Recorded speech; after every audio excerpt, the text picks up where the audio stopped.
அவ செம்பவலி எங்க? இத துணி கடக்கா துவச்சிட்டு இருக்கேன்னா. அவ ஓய்வே எடுக்க மாட்டாளா? நேத்து புள்ள அலைஞ்சிட்டு வந்திருக்கு, கொஞ்சம் தூங்கலாம்ல புள்ள. சொன்னே கேட்க மாட்டேன்னு துணியை துவச்சிட்டு கடக்கா. சரிங்க அத்தை, இந்தாங்க காசு பிடிங்க, நான் கம்பெனி வரைக்கும் போயிட்டு வரேன். சரிம்மா. அவ செம்பவலி வரல என்ன?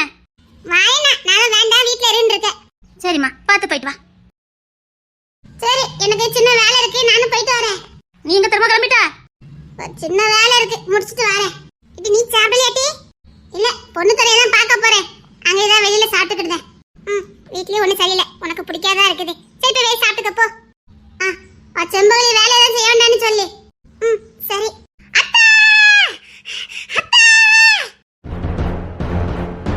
இதுக்கு புள்ள கத்திக்கிட்டு வரா? வா வா, இங்கதான் இருக்கேன், வா வா. எதுக்கு மீனா குட்டி இப்படி கத்திக்கிட்டு வரா? என்ன எதுக்கு இப்படி கத்திக்கிட்டு வர? அத்தை, அந்த விக்ரம் இல்ல? விக்ரமா? அவன் விக்ரமுக்கு என்ன? அந்த விக்ரமே நம்ம இருக்க வேண்டிய தொகுதிக்கு எம்பி ஆயிட்டான். என்ன என்ன என்ன சொல்ற? ஆமாத்த, அவ அப்பனும் அவனும் நல்ல பிளான போட்டு இந்த வேலை பார்த்திருக்கானவ. விக்ரம் அப்பாக்கு உடம்பு முடியலையா, அதான் அவசரமா அவங்க கட்சிக்காரங்க எல்லாருமா சேர்ந்து அந்த பதவியை விக்ரமுக்கு கொடுத்திருக்காங்க. ஒரு மனதான் சம்மதிச்சு.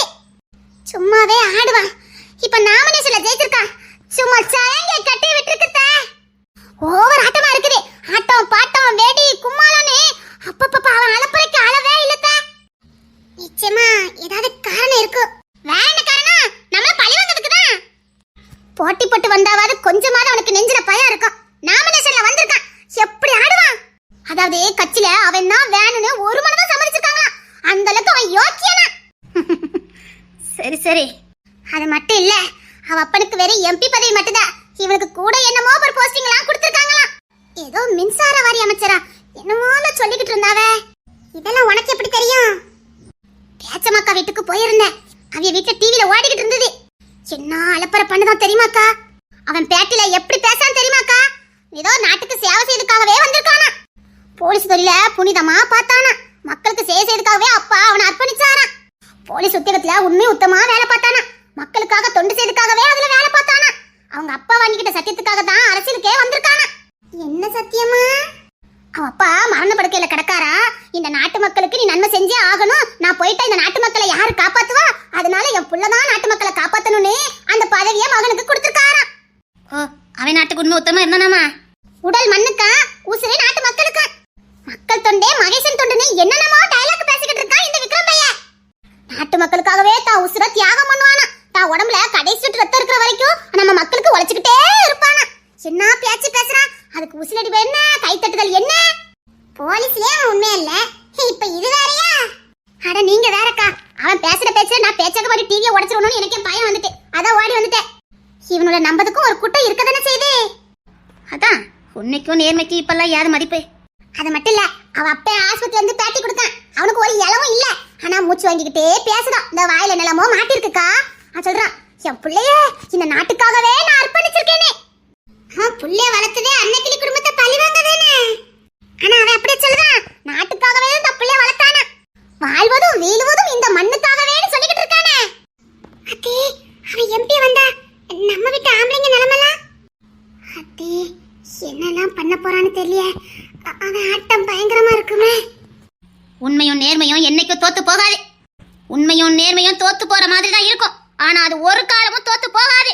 பொய்யும் பொருட்டும் ஜெயிக்கிற மாதிரி இருக்கும், கடைசில மண்ண கவ்வும். என் பிள்ளைங்களுக்கு தோல்வியே வராது. அத்தை, அவன் எப்படி டிபார்ட்மெண்ட்ல தானே கை வைப்பான்? ஒருவேளை நம்ம பிள்ளைங்களுக்கு அவன் தீங்கு செஞ்சா உண்மைக்கும் நேர்மைக்கும் கிடைச்ச பரிசுன்னு வாங்கிட்டு வந்துடணும்.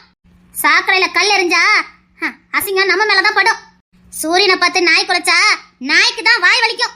சூரியன் காலையில உதிப்பதும் மாலையில மறையுதுமா, தான் வேலையை பார்த்துக்கிட்டு தான் இருக்கும். நாய் அதுல நின்று குலைச்சுக்கிட்டே இருக்க வேண்டியதான். நம்ம பிள்ளைங்க சூரியன் மாதிரி, அவங்க வேலையை அவங்க பார்த்துட்டு தான் இருப்பாங்க. இந்த விக்ரம் ஒரு நாய் மாதிரி, அவன் என்ன பண்ணாலும் நம்ம பிள்ளைங்கள ஒண்ணும் பண்ண முடியாது. ஒருவேளை வேலையில எல்லாம் கை வச்சுட்டா? அதான் சொன்னேனே, உண்மைக்கும் நேர்மைக்கும் கிடைச்ச பரிசுன்னு வாங்கிக்கிட்டு வந்துடணும். அப்போ அவன் வாழ்வா, நம்ம தண்டனை அடையணுமா? உண்மைக்கும் நேர்மைக்கும் தண்டனை கிடைச்சதுன்னா அந்த உண்மையும் நேர்மையும் செத்து போனதுக்கு சமம். உண்மையும் நேர்மை என்னைக்கு தோத்து போகாது. உண்மைக்கும் நேர்மைக்கும் என்னைக்கும் மரணமே கிடையாது. அன்னக்கிளி ஜெய்பா, அன்னக்கிளி ஜெய்பா.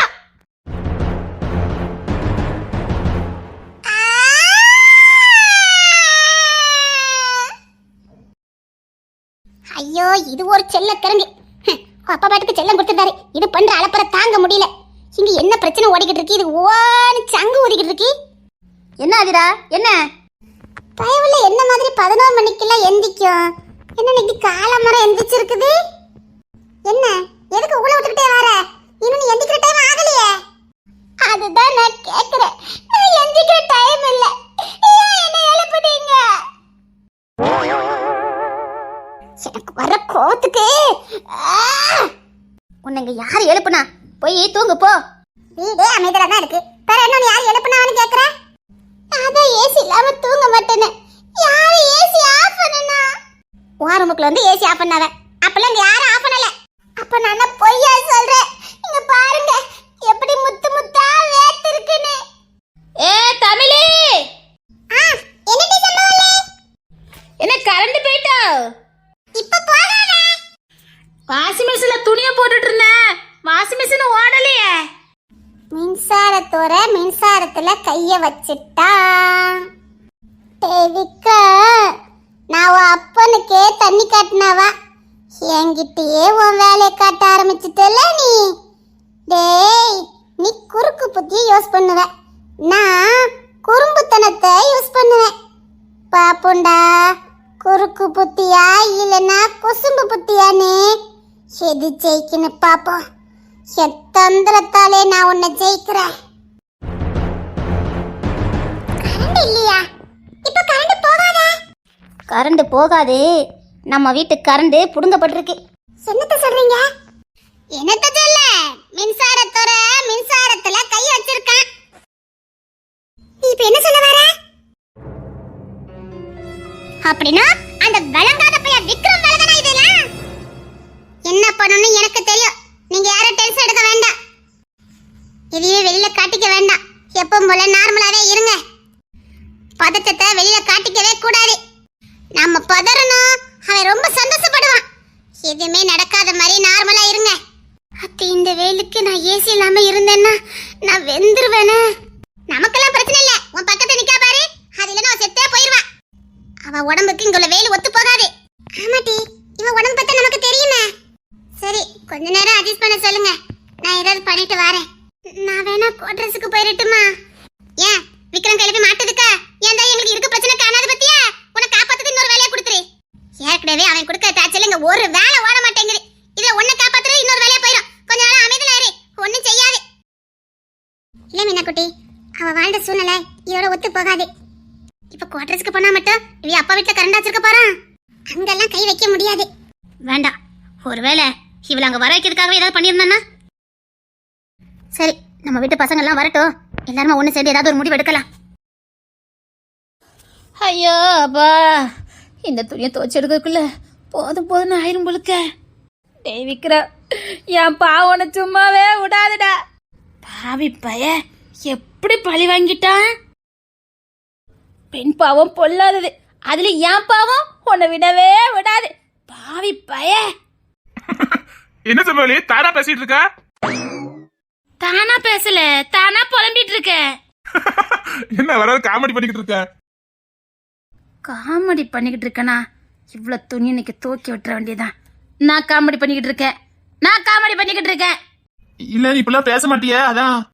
என் கூட ஒரு சின்ன வேலை இருக்கு, வரையலா? கள்ளி. ஆமா, நான் துணி துவச்சு தருவேன், நீங்க அலசணும், சரியா? பின்ன என்ன நினைச்சிய?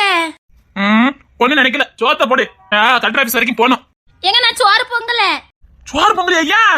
சோற பொங்கிடலாம், குழம்பு வைக்கணுமே. குழம்பு வைக்க வேண்டியதானே? மசாலா அரைக்கணுமே. அரைக்க வேண்டியதானே? எப்படி அரைக்க முடியும்? ஏன் மிக்ஸில தான்? அது உங்க அப்பன் புடுங்கிட்டானே. காமெடி பண்ணிக்கிட்டு இருக்காத சொல்லிட்டேன். இங்கொத்தி வயிற்றுல புலம்பிக்கிட்டு இருக்கா, காமெடி பண்ணுதாவலா? சத்தியமா தான் சொல்றேன், உங்க அப்பா கரண்ட கட் பண்ணி விட்டுட்டாரு. என்ன சொல்லிக்கிட்டு இருக்க? உங்க நொம்பி இல்ல, உங்க நொம்பி தம்பி. நொம்பி அவ இப்ப எம்பி ஆயிட்டானா. உங்க அப்பாக்குள்ள பதிய வாங்கியிருக்கான், அதுவும் மின்சார வாரியம். அதுக்கு இதுக்கு நீங்க வாய பொழுதுட்டு இருக்கிய, வாய மூடுங்க. நம்ம வீட்டு கரண்ட புடுங்கிறதுக்காகவே மின்சாரத்துறையை தேர்ந்தெடுத்திருக்கானா பாத்துக்காங்களே. உங்க அப்பாக்கு முடியலையா, இன்னைக்கோ நாளைக்கோ இழுத்துக்கிட்டு கிடக்கான். அதனால இந்த புனிதமான தொழில உங்க தம்பிக்கு தார வாத்து கொடுத்திருக்காராம். இந்த நாட்டையும் இந்த நாட்டு மக்களையும் உங்க நொம்பியால மட்டும்தான் காப்பாத்த முடியுமா. இது வரைக்கும் உங்க அப்பாரு காப்பாத்திட்டு இருந்தாராம். இனி அத பொறுப்ப உங்க தம்பியாருக்கு கொடுத்திருக்காவலாம். நீ எனக்கு கிண்டல் தானே பண்ணிக்கிட்டு இருக்க? அடங்கல, என்னது காமெடி பண்ணிக்கிட்டு இருக்கனா? கோவத்துல இருக்கேன். கோவத்துலதான் இருக்கியா? ஏற்கனவே 2 பக்கெட்டு துணி துவைச்சிருக்கேன், 4வது பக்கெட்டு முடியல. திணறிக்கிட்டு இருக்கேன். நான் பேசல, என் வேலை என்ன பேச வைக்குது. எவ்வளவுதான் ஒரு பொம்பளை துணியை துவைப்பா? சரி, ஏதாவது நான் ஏற்பாடு பண்றேன். அதுக்குதான் மீனா போயிருக்கா. நல்லா தெரியுமா, நம்ம வீட்டுல மட்டும் தான் கரண்ட் இல்லையா, இல்ல எல்லார் வீட்லயும் இல்லையா? பக்கத்து வீட்டுல இருக்கு, அடுத்த வீட்டுல இருக்கு, தெற்கு வீட்டுல இருக்கு, வடக்கு வீட்டுல இருக்கு, எல்லார் வீட்லயும் கரண்ட் இருக்கு. அன்னைக்கிளி வீட்டுல மட்டும்தான் கரண்ட் இல்ல. கத்தி கூட பேச பயமா இருக்கு. இந்த தண்ணியும் புடுங்கிட்டு போயிருவானோன்னு பயமா இருக்கு. இப்ப என்னதான் பண்ண? அதான் என் மீனா போயிருக்கால, பாத்துக்கிடுவா. எங்க நேரத்துல குழம்பு இருக்கு, வச்சு தரட்டுமா? நீ இப்ப என்ன சாப்பிடுவ? நீ சாப்பிட்டுக்க, நான் வேணா வெளியில வாங்கிக்கிடுதேன். உனக்கு எதுவும் வாங்கி தரட்டா? எனக்கு சாப்பிடுறதெல்லாம் பிரச்சனையே இல்லைங்க, துணி துவைக்கிறதான் பெரிய பிரச்சனையா இருக்கு. பிள்ளைல யூனிஃபார்ம் துவைச்சாதான் முடியும், என்ன பண்ணனே தெரியல. பிள்ளைல வேற பாவம், அதுலயும் ஆதிரா ரொம்ப பாவம். அவளுக்கு ஸ்கின் ப்ராப்ளம் வந்துடும், உங்களுக்கு தான் தெரியுமே. ஆமால, அவளுக்கு வெயில் பட்ட ஒத்துக்கிடாத. அவ தான் திணறிட்டு இருக்கா. பொண்ணு துறைக்கெல்லாம் தெரிஞ்சுன்னா வருத்தப்படுவான். இப்ப யாருக்கும் தெரியாதா? ஆஹா, யாருக்கும் தெரியாது, இன்னும் ஒத்தட்டியும் சொல்லல. நாளா கழிச்சு கல்யாணம், என்ன லட்சணமா இருக்கும் பாருங்க. ஏன் இவங்க இப்பெல்லாம் பண்ணிட்டு இருக்காங்க? நம்ம ஒண்ணு நம்ம வேலை ஒண்ணு பாத்துட்டு இருக்கோம், ஏன் இப்பெல்லாம் பண்ணிட்டு இருக்காங்க? அன்னைக்கிளி குடும்பத்தை அழிச்சே அவனு கங்கணம் கட்டிட்டு அழைதாரு உங்க அப்பா, பின்ன என்ன பண்ணுவாரு? நான் வேணா போய் சண்டை போடட்டா? உங்களை பிள்ளையாவே நினைக்கல, நீங்க சண்டை போட்டா மட்டும். இல்ல இப்பெல்லாம் பண்ணுனா யாருக்கு தான் கோவம் வராது, நான் போய் சத்தம் போடட்டா? நீங்க இன்னும் 2 நாளா டெல்லிக்கு போகணும், அதுக்கு முன்னாடி எந்த பிரச்சனையும் வேண்டாம். நீங்க வீட்டுல ஓய்வெடுங்க. உங்களெல்லாம் இப்படி போட்டுட்டு நான் எப்படி நிம்மதியா போக முடியும்? அத்தை இருக்காங்க, பாத்துக்கிடுவாங்க. இங்க இல்லாட்டா என்ன, அப்பா வீடு அங்க சும்மா தானே கிடக்கு, அங்க போய்க்கிடுதான். அதுவும் நம்ம வீடு தானே தெரிஞ்சதான் பிடிங்கிருவானே. இல்ல, காலையில இங்க கரண்ட் போயிட்டுன்னு சொன்ன உடனே அப்பா அதுக்கான ஏற்பாடெல்லாம் அங்க உடனே பண்ணிட்டாங்க. என்ன சொல்ற? இங்க கை வச்சதுக்கு அப்புறம் அங்கதானே கை வைப்பான், அதுக்காக அப்பா முன்னோட்டியே போய் எல்லா ஏற்பாடையும் பண்ணிட்டாங்களாம். சரி, அப்ப அங்க வச்சு நீ துவச்சிருக்கலாம்ல. ஐயா, இது மிஷின்ல போட்டு விட்டுருந்தேன், அப்பதான் உங்க நொம்பி கட் பண்ணி விட்டுட்டானா, எப்படி ஈர தள்ளிக்கிட்டு போக முடியும், அதான் கையால துவச்சுக்கிட்டு இருக்கேன். சரி, வீட்டுல பிள்ளைங்க எல்லாரும் அங்க போங்க. என்னது மூட்டைக்கு வந்து வீட்டை கொடுத்த சொல்லுதீங்களா? அதெல்லாம் போக முடியாது, ஒரு ஏற்பாடு பண்ணாம நாங்க இங்க இருந்து போக மாட்டோம். அதான் மீனா எல்லாரும் போயிருக்காங்க. சரி, நானும் விசாரிச்சுட்டு வரேன். சரியா? அத்தை சொல்லிட்டு தான் போயிருக்காவ, மதனை வீட்டை விட்டு வெளியே அனுப்பாத, அவனுக்கு சாப்பாடை போட்டு இவ்வளவு தூங்க வையின்னு. உங்க வேலையை ஓக்கிறதுக்கு கூட ஏதாவது பண்ணுவானுங்க, சும்மா இருங்க, வீட்டுல ரெஸ்ட் எடுத்துட்டு இருங்க, நாங்க பாத்துக்கிட்டோம். சரி.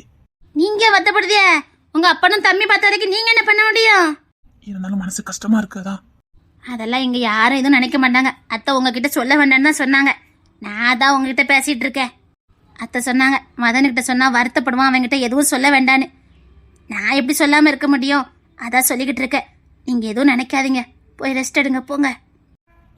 சரி. செம்பகவல்லே, இந்த துணிலாம் உனக்கு சுஜிப்பி 2 அடிச்சு போட்டு வெளுத்துரு. அந்த விக்ரம் பையில வெளுக்கதா நினைச்சு வெளுத்தமுன்னா 2 நிமிஷம் தான், அத்தனை துணியும் தோச்சு முடிச்சிடலாம். தமிழே, ஏ தமிழே, ஏ தமிழே, நான் தினேஷ் கூப்பிடுவா பாரு. அப்பா முடியல. என்னங்க, எதுக்கு கூப்பிட்டிய? அடிக்கிற வெயிலுக்கு ஃபேன் இல்ல, ஏசி இல்ல, ஏன் எழுந்து ஆஃப் பண்ணி போட்டு போயிருக்கா? நான் ஆஃப் பண்ணனா? ஏன் சொல்ல மாட்டீங்க? என்ன, காலையில இருந்து நம்ம வீட்ல கரண்ட் கிடையாது. இப்பதான் ஹோட்டல்ல வந்தேன், ஹோட்டல்ல கரண்ட் இருக்குதே. ஐயோ, கத்தி சொல்லாதீங்க, அந்த விக்ரம் பையன் புடிங்கிடுவான். என்ன சொல்லிட்டு இருக்க? அந்த விக்ரம் பையன் இல்ல, மின்சாரத்துறை அமைச்சரா ஆயிட்டானா? அதான் முத சேவை நம்ம வீட்டுக்கு தான், நம்ம வீட்டு கரண்ட கட் பண்ணிட்டான். அசால்ட்டா சொல்லிட்டு இருக்க? அது விக்ரம் இல்ல, மின்சாரத்துறை அமைச்சரா மாறிட்டானா? அதான் முத சேவை நம்ம வீட்டு கரண்ட கட் பண்ணிட்டானா? போதுமா? என்ன பண்ணிக்கிட்டு இருக்க நீ? நானே இந்த அக்கினி நட்சத்திரத்துல நம்ம வீட்டு கரண்ட கட் பண்ணி விட்டுட்டானேன்னு மூளை குழம்பி போய் அலையறேன். ஆனா இப்பேற்பட்டவங்க உலகத்துல இருக்கானே இப்பதானே எனக்கு தெரிஞ்சது. நானும் நம்மளே மாதிரி எல்லாரும் நல்லவங்களா இருப்பாங்கன்னு நினைச்சிட்டேன்.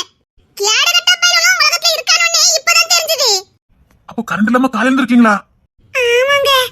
கரண்ட் இல்லாம எப்படி இருக்க முடியும்? பிள்ளைகள் எழுதுக்காவும் பிள்ளைல இருந்தா அப்பா வீட்டுக்கு அனுப்பலான்ட்டு இருக்கோம். அங்க புடுங்கலையா? யார்கிட்ட? அப்பா கிட்டயா? அவன் இதெல்லாம் பண்ணுவான்னு தெரிஞ்ச உடனே அப்பா எல்லா ஏற்பாடும் பண்ணிட்டாங்களாம். நாளை கழிச்சு கல்யாணம். எப்படி இருக்கு பாத்தீங்கல்ல? சரி பரிகரத்துக்கு நீ இருந்துகிட்டு எல்லாம் அங்க போங்க. வீட்டுல இருந்தா எனக்கு காவும் உடம்பு. நான் வீட்டு சாப்பாடு சாப்பிட்டு கொஞ்சம் ரெஸ்ட் எடுத்து போலான்னு வந்தேன். என்னால அங்க இருக்க முடியாது. நான் கிளம்புறேன். நல்ல ஆளுதாங்க நீங்க. நாங்க மட்டும் இன்னும் கஷ்டப்படணும்னு. ஹே, உனக்குதான் என்ன பத்தி நல்லா தெரியுமே. என்னால இது இருக்க முடியாத. உங்களை குறை சொல்ல முடியாதா? சரி நீங்க போங்க. நான் அப்பா வீட்டுக்கு போய்க்கிடுதேன். சரி ரொம்ப முடியலனா போனை போடு. நான் ரூம்ல அரேஞ்ச் பண்ணி வைக்கிறேன் ஹோட்டல்ல. எப்படியும் கல்யாணத்துக்கு முதல் நாள் ஹோட்டல்ல தங்க வேண்டியது இருக்கும். அதுக்கான ஏற்பாடெல்லாம் பண்ணிருங்க. சரி நான் அதுக்கான ஏற்பாடுலாம் பண்றேன். ரொம்ப நேரம் கிட்ட எல்லாம் இருக்க வேண்டானே. சரி. மீனா போயிருக்கா. ஏதாவது ஏற்பாடு பண்ணிருவா. மீனாவால என்ன பண்ண முடியும்? மீனாவால எது முடியாம இருந்திருக்கு? இது முடியாம இருக்கிறதுக்கு போராட்டம் பண்ணிடுவா. 4 பேரை கூட்டிட்டு போயாவது நின்னே போராட்டத்தை நடத்திட்டு வந்துருவா. கூட மீனா குட்டியும் போயிருக்காளாங்க. சும்மாவா? என்னடா இப்படிலாம் பிரச்சனை நடக்குது. என்ன மேலத்தை பகைக்கவும் முடியாத. என்ன பண்ண? நான் வேற தொழில் பண்ணிக்கிட்டு இருக்கேன். நீங்க பயப்படாதீங்க. உங்களுக்கு எதுவும் ஆகாது. ஆகவும் விட மாட்டாங்க. நான் பிசினஸ் பண்றேன் தெரியும்ல? தெரியும். எல்லாம் தெரியும். நான் எல்லா கணக்கு வழக்கு சரியா வச்சிருந்தாலும் என் மேல பழி சுமத்து நினைச்சா ஒரு நிமிஷம் ஆகாது. சரிங்க. நீங்க கொஞ்சம் கவனமா இருங்க. நாங்க பாத்துக்கிட்டோம். இன்னும் என்னென்னலாம் பண்ண போறான்னு தெரியலையே. அந்த அளவுக்கு நாங்க விட